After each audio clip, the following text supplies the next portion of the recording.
Okay, note to self, I really need to find a better screen capturing software because this one stops every 15 minutes and I have to export it and wait a few minutes and then I forget what I was talking about. I was talking about layers and voices. Anyway, so here I am in voice 1, and to add a voice 2 or to switch over to voice 2, which is going to be dependent on where the cursor is, I press apostrophe. And now this is unintuitive, counterintuitive in my mind, because the cursor moves. You see how the cursor moved to the right? It makes me think that it's going to do something different. But no, it's still attached to that downbeat. So I'm holding down the B on my MIDI keyboard and pressing 4, and then the dot. And that gives me that upstem B. Okay, so, and that's good except for, the dot is colliding with the sharp, which, this is a Finale thing. It is gotten better about not colliding certain things, but other things it still collides. It's like dots. Like it doesn't know that like this dot, it's avoiding the flag, as you can see, the little flag. The dot is to the left, to the right of the flag. But in this case, I think I want to move the dot just so it's not like in the way. So dot mover tool, of course, the dot tool. I'm just going to slide it over. Whoops, that's all of them. Slide it over here. There. Okay.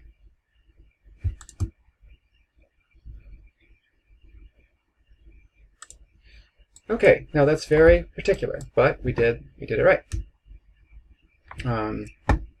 Anyway, moving on. Measures like this that are a little more chromatic, these are places where it's just, I definitely put a natural on this B because we have a B flat in the bass, and we have sharps and flats in here. So kind of nice to have that there. And as I go through this, I realize that there are quite a few sections, sustained sections, that have these cross relations that I talked about earlier. So I might actually make an amendment to what I said before and say that after you've kind of established that, we're in measure 27 now, if we go back to like wherever it was that kind of showed we have this, I don't remember where it is. Oh, I guess it was just here. Not here, it was somewhere else. In this case, if it's a thing that you see a lot, you might not need to like be quite as strict as I was in that one area. So like here in measure 27, there is a G natural and a B natural in the right hand and flats of those in the left hand. And there's continued cross relation for the next little while here.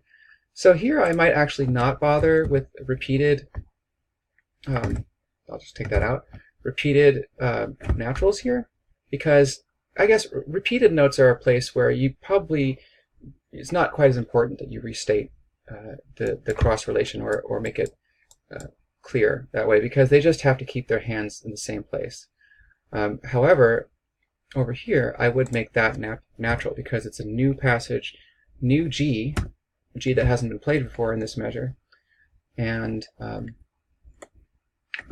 also because it's again a little bit of time passed here, I would put that there. In fact, I would put all of these here, because when you have a G flat and a B flat anywhere in the chord, like if you're used to tonal music, you're going to expect an A flat in there as well, because A comes before G in the sort of circle of fourths or fifths or whatever you call it.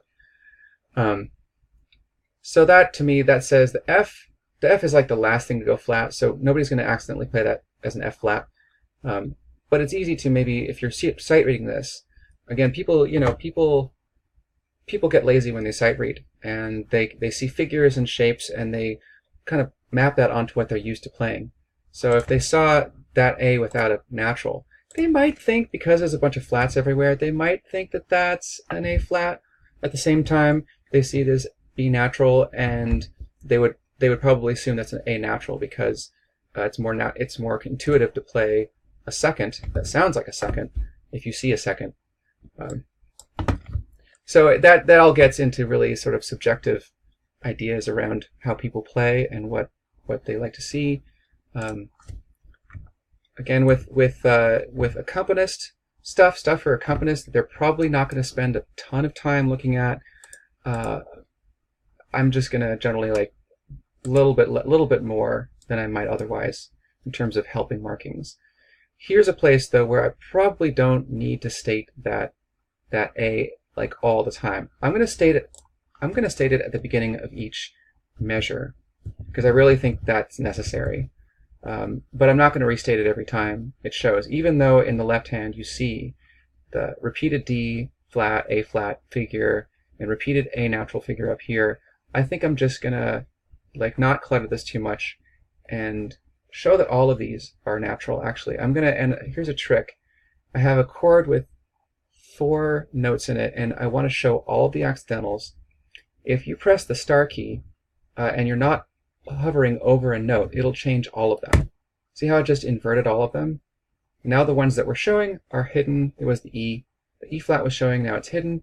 All these naturals are now showing. The fast way to show them all would be to toggle it like that and then press the star key on the E flat there, which you can't see, but now you can.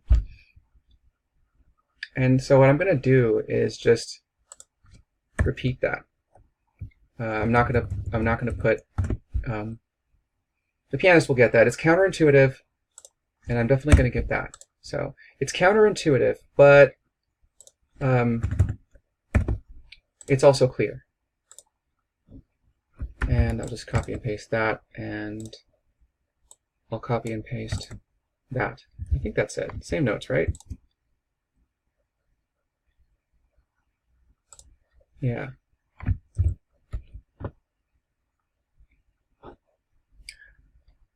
Okay, enough of that. I finished out that thing. I'm sure there's more that I'll see as I go along. As I said, you can never catch everything on one pass unless you're exceptional. But I personally have a hard time with that, and so I always try to go through a few passes on a piece. Actually, first in scroll view, and then in page view. So my thoughts on scroll view versus page view in Finale are basically, I think that you should do most of your like note editing, deciding creative decisions, getting the notes in place, all in scroll view. Page view is really kind of reserved for when it's similar to a magazine. You wouldn't be working on your piece if you're writing for a magazine. You wouldn't be working on it and trying to fit it into like the paper at the same time. You'd write it first and you'd get it down to the number of words you need, get it proofread and all that stuff, and then you give it to your copy editor or whoever who decides how it's going to be shown in the actual magazine. So this is kind of, we're doing a lot of the sort of odds and ends, almost like the little grammar things. I think what I'm doing right now is akin to just tiny little grammar things in the music, or like as if it were English, whatever, before going to the actual layout and deciding what the musicians are going to see. One thing I want to do, and this doesn't really matter too much for page view, but I'd like to make a consistent distance, staff distance here. And in scroll view, I recommend giving more staff distance than you'll have in page view, because you can really see what belongs to what staff. The shortcut here, Alt, if you're in Staff tool, Alt S R will get you to the respace staves. You can also just go Staff respace staves here in the Staff tool. I try to avoid using the mouse for these things because it gets so much faster when you get keyboard shortcuts under your hands. Now here's a place where I really feel like Finale could do better, but at least it has this. You can respace them all at once. I'm going to do 2.25. This fits on my screen. Whoops. Do that all the time, actually. One thing, of course, if you press just S by itself while in Staff tool, you'll probably get this staff style, which is slashes. which is rather out of character for this sort of piece. Careful about that. But I think, let's just go to 1.5 and let's see 1.3. That's pretty good. And I'm going to bring the piano actually down a little bit more just to really get visually these things separate. And so now I'm going to do a quick once over on the choral parts. It looks like these are all properly spaced. Well, okay, they're not. Some of them are. So here's an interesting topic. Placement of vocal dynamics. My client really likes them actually like a little bit before, like that, and I kind of can see the appeal. I don't even know why. Just an aesthetic thing. It kind of like, there's something about it being a little bit before that's like, I don't know, sort of makes intuitive sense. At the same time, right above, vertically aligned is actually correct according to probably most engravers. And I think in this case I actually have two categories of dynamics. This one is belonging to dynamics vocal, which, as you can see, is justification center above. So that's for what I consider to be correct vocal dynamic placement. But what I need to do though is my client does like a consistent layout, or sort of consistent, or not a consistent layout, but likes those dynamics before the entrance. My compromise with my client was that I will put this sort of space dynamics before the entrance of a passage. But for hairpins and other places where you really need to see it line up, I'm going to switch them over to being directly horizontally aligned. And the thing is that, unfortunately, I can't quite do them in mass because it's very subjective based on the entrance. But having the MF, like right here over drama on the alto, in this case, it's pretty clear, but it's also not super clear. Like, somebody could be like, is the arrival of this hairpin actually right before the downbeat? What's going on?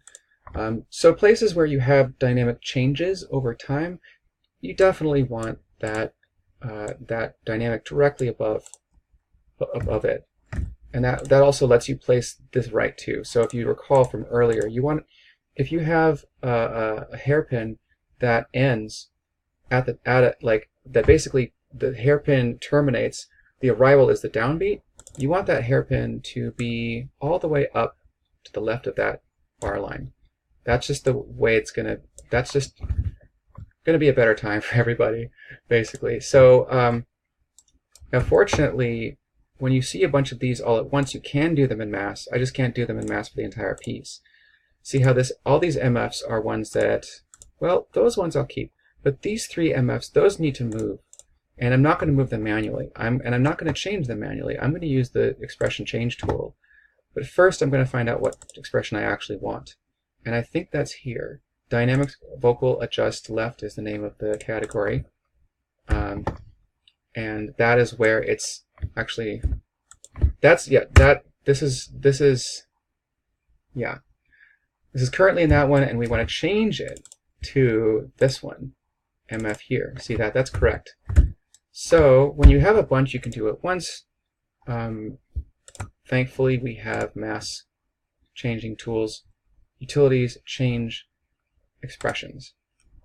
Now this is another thing where I think it could be really nice if Finale had a faster way to do this, because I find myself doing this all the time.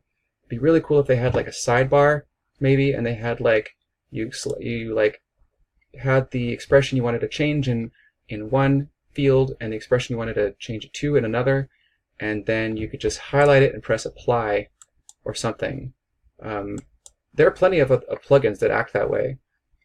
It would be really nice if you could do that, or if you could actually have a whole list. You could be like, change all MFs of this kind to MFs of that kind, all MPs of this kind to MPs of that kind. Then I could just basically, it's like I'm kind of upgrading, and I could just press the button for every passage that I want to do that, and I don't have to open this this menu every time. Because here I have to go into selected expressions, and I'm going to do, we are changing